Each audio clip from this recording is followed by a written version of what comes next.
So hey guys, and welcome back to Born Traveller. Right, in this video I'm going to take you through how to plan a trip for 2021 during this COVID crisis. Right, let's get started. So 2020 was a complete disaster in terms of travel. I barely did any travelling, only between January and March. I had to come home, and ever since I've been stuck in the UK, desperately trying to get out of the UK and go travelling again. So this is my guide as to how to plan your trip for 2021, what you need to consider now we're in COVID times. First of all, really, you need to consider is where to go. What I would recommend straight away is jump onto skyscanner.net, and on their main page, just scroll down and you'll see View Map. And basically there's a map from your country, and it gives you indications of where the restrictions are very tight and where they're not so, stringent. I can show you now, this is the UK map. And basically, as you can see, it's pretty dire right now, but this is January 2021, so it was never going to be great. Hopefully this map will start to improve. But there are still options, even now, if I could leave the UK, that I could go to right now and go and travel. So the main factor is which country you come from will determine where you can go. It really does come down to just that, nothing else. So you need to do your own research if you're not from the UK. I'm going from a UK basis here. So for UK citizens, right now in January 2021, once the restrictions and we're out of tier, lockdown, and we're back into tier 3, the best 3 places to go right now is Mexico, Kyrgyzstan and Egypt. Those are my top 3 ones to look at, and really the only options for genuine backpacking travel. Classic places like Thailand, Cambodia, Vietnam, Laos, they're all looking pretty dismal.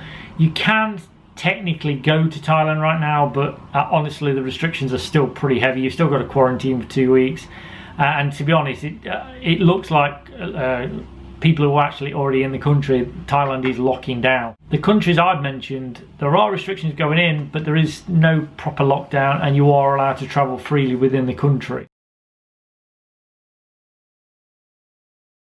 The next thing is travel insurance. You really need to pay attention to this.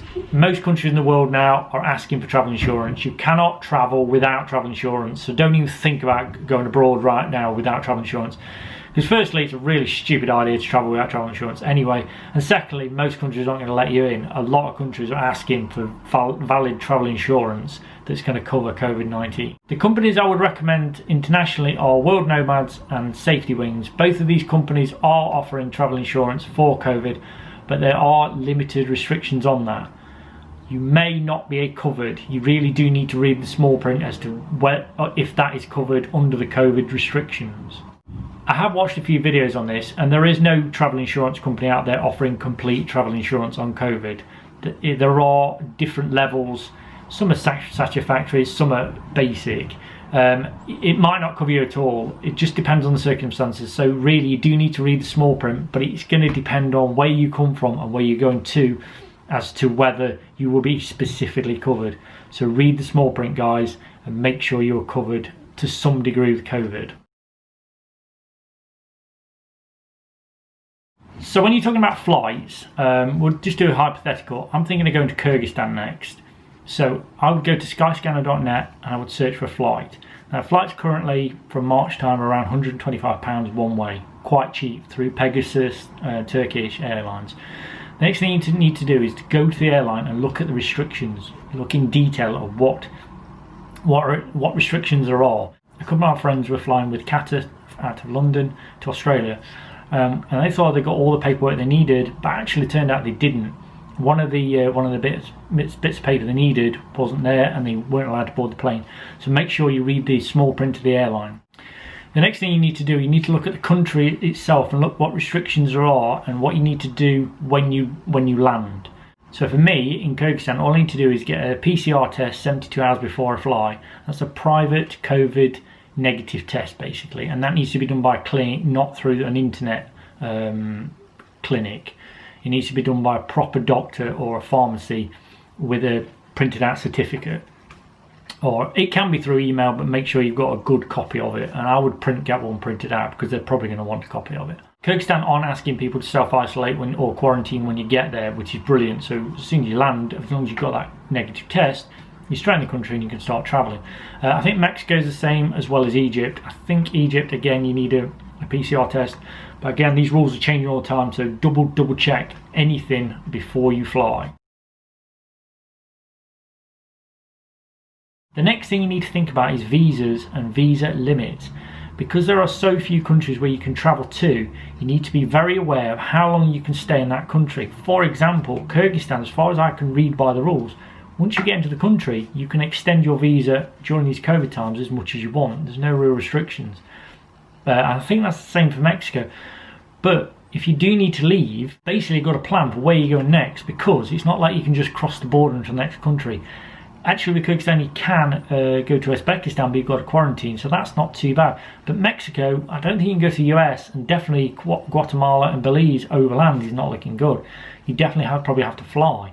So then you've got to go through all the restrictions of flights and stuff. So not only are you planning for the country you're traveling to, you need to plan for the country you're going next. Or if you're coming home, that's not a problem, but if you're going continuous travel, where are you going to go next? Now, my plan is to go to Kyrgyzstan, as I said, and then stay there on this unlimited visa offering pretty much, and then hopefully things will open up around the world over this summer 2021, and I can go to a place like India or Thailand, or maybe I might go to Africa, I don't know yet. But basically the idea is to go there and then see how things develop. But I have got a strategy if that doesn't work out. I was looking at Bangladesh. You do have to self-isolate there, but you can go, as well as Ethiopia. I could fly to Ethiopia via Turkey. It's quite easy to get carried away with all this COVID nonsense, but you must remember there are other diseases out there that can still, harm you. I think the world's got a bit carried away with COVID. Remember to get your jabs done. Obviously, you've got typhoid, diphtheria, polio. They're the kind of main three. If you're going to Africa or South America, you might need to get a yellow fever. Bear in mind all these things, as well as malaria. I don't tend to take malaria tablets, but a lot of people would. So definitely go to a travel clinic, see the nurse, and chat with her or chat with the doctor, and make sure you've got all your jabs up to date if you're going on a trip. If you don't know what a PCR test is, a PCR test is basically it's a coronavirus test just to check if you've got coronavirus. The test is basically, all they do is just swab your nose and swab your mouth, and then that gets tested. I think in some places it can be as quick as half an hour, just depends on where you are and how much you paid for it basically. You must make sure that comes back as negative. If it's coming back as positive, unfortunately you're not travelling anyway. You need to wait until that you've got at least one negative test before you can start travelling. As for the cost, it costs around $50 to $100, but it really depends on where you are getting the test done. I'm sure it might be cheaper in other countries like India. They might be offering it for $20, $30. So it really depends on where you are, but I would say $50 to $100 US. As a traveller now, one of the things you must make sure you do is keep up with the news. So I would download the BBC World News app onto your phone and listen to it religiously every morning when you wake up. Definitely get the highlights of what is going on in the world, because things are changing so fast in this world in terms of travel. Honestly, restrictions, as you've seen in most countries. In the last couple of days, Brazil has had a new mutant strain detected, and suddenly all flights again cancelled to Europe from Brazil and from the whole of South America. So things change quickly, so make sure that you download the BBC World News app. I think it's the best one really for staying up to date globally. Other apps you can download, I'll definitely get Travel Spend. Travel Spend is one I've always used. You can get it on both Android and iOS. I have actually done a separate video on this. I did it a while ago, so if you want to have a look at the card now, you can click on this link and you can see all the travel apps I use. I would always recommend travelling with at least $300 to $500 US in cash. Cash is king in a lot of places in the world. It's definitely worth still having cash on you. I know we're going to contactless world, but still cash will get you out of trouble. Cost is definitely something to mention. Definitely going to need more money than probably you were before. I think this shoestring backpacking is really not a good idea right now. You see all these travellers, I'm not travelling out any travel insurance, I'm just winging it around the world. That is definitely not a good idea right now. Definitely have some backup cash and backup plans, because things can change very quickly with the COVID, and it's definitely not a good idea to be going around the world and just winging it.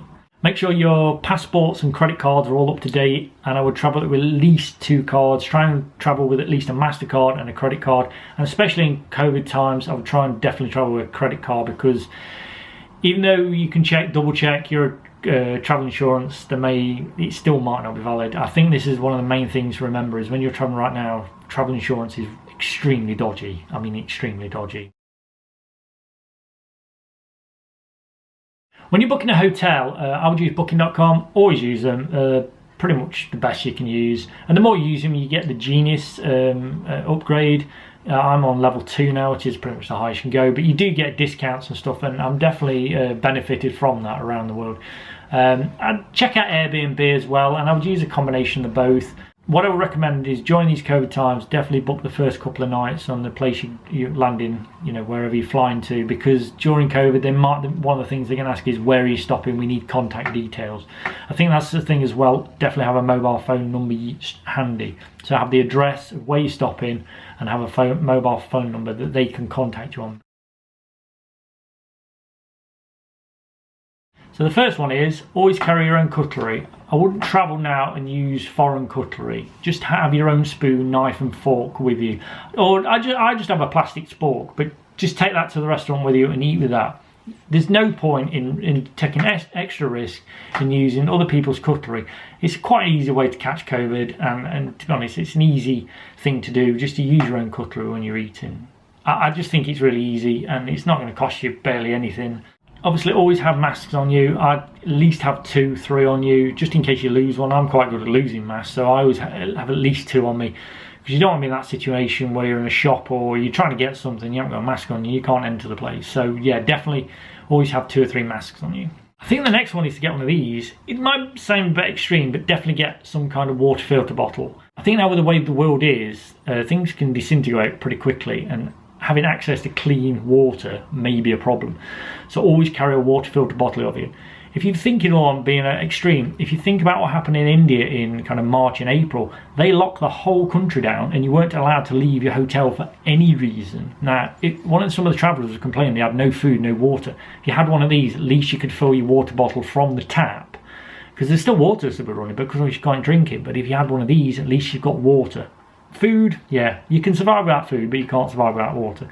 So definitely in these COVID times, definitely travel with a water bottle.